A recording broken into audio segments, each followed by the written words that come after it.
কালকে কুমারী পূজা করেছিলাম, তো 9 জন মানে 9টা কুমারীকে খাইয়েছিলাম। তো তার মধ্যে কি হয়েছে, আর একজন চলে এসেছিলো, মানে যখন সমস্ত কিছু হয়ে যাওয়ার পর আর একটা বাচ্চা মেয়ে দেখছি চলে এসেছে।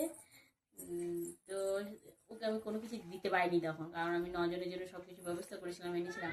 তো সেই হিসাবে তখন আমার কাছে যা ছিল কিছু পয়সা আর 2-4টে জিনিস, নেল পালিশের বোতল আর কি কি ছিল সেগুলো দিয়েছিলাম।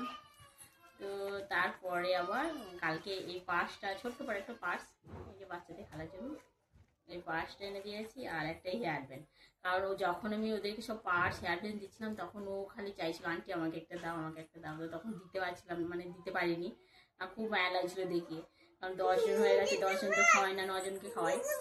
তো আজকে এনেছি, মানে কালকে সন্ধ্যায় নিয়ে এসেছে, তো আজকে বৈকালে যেটা আমি দিয়ে দেবো।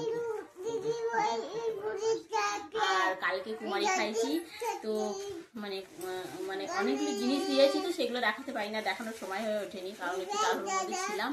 কারণ ওগুলো ব্যবস্থা সব কিছু আয়োজন সব কিছু করতে হয়েছিল, তো আমি একাই করেছিলাম। বড়মশাই সব কিনে কেটে এনে দিয়েছিলো, আর যেহেতু অফিস ছিল তো ঘরে থাকতে পারিনি।